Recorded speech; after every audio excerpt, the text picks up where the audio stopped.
Hi, my name is Troy Spiker, and for this sports law case review, we are going to look into the case Behrman vs. University of Notre Dame. This case is one where a spectator, Christina Behrman, was at a Fighting Irish football game on October 27th in 1979, by which received an injury resulting in a broken leg. Throughout this response, the case details, arguments of both the plaintiff and the defendant will be stated, along with the factual information used by the court systems to reach a verdict of the case. Background to this case is that Christina Behrman and her husband were in attendance of the University Notre Dame Fighting Irish football game on the day of October 27, 1979. As the game was coming to a near end, Christina and her husband were leaving the stadium, walking through the parking lot. During their walk back to their vehicle, they witnessed a fight between two intoxicated men. Moments later, the fight had concluded, and one of the intoxicated men from the fight came stumbling across the parking lot and ended up falling onto Mrs. Behrman. Due to the unexpected collision of the drunk spectator, Christina Behrman lost the ability to remain upright and sustained an injury which resulted in a broken leg. Mrs. Behrman and her husband filed a lawsuit against the University of Notre Dame for the failure to protect against third-party individuals while on university grounds.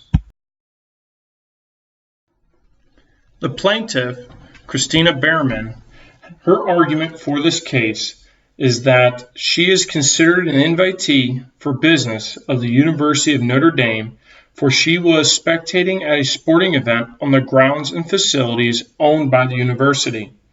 During her time there, Notre Dame was to have the obligation and duty to provide her protection against injury from any third-party individuals.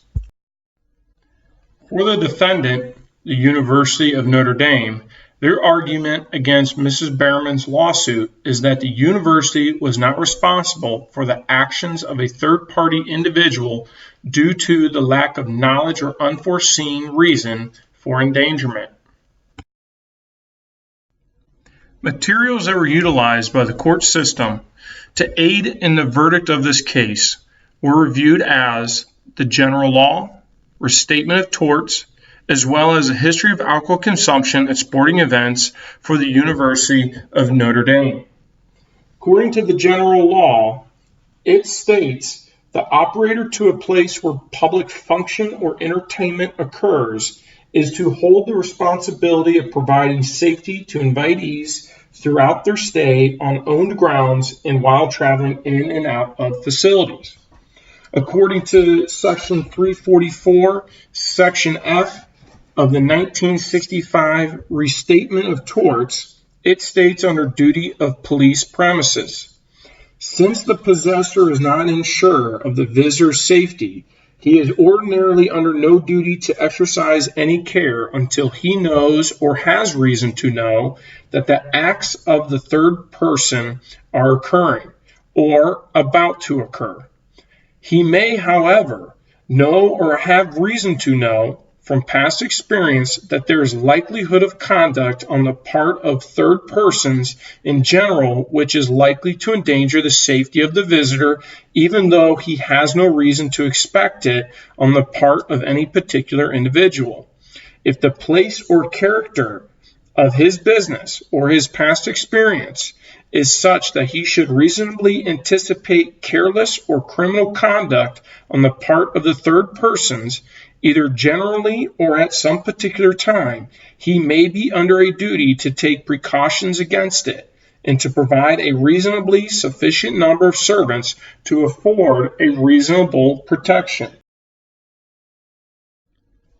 With the interpretation from Section F of the 1965 Restatement of Torts, the University of Notre Dame was found to be aware of the fact that events such as tailgating occur prior to the football games, and it is known to the university that alcoholic beverages were served prior to and during the football game, which makes intoxication a probable occurrence for invitees of events.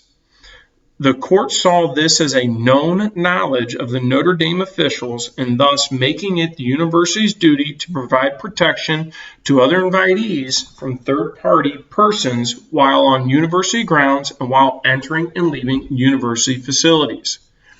Understanding and looking back of the interpretation of the restatement of torts as well as general law, the court system has found that Mrs. Bierman was not out of line with her lawsuit and that the University of Notre Dame was at fault for failure to provide security.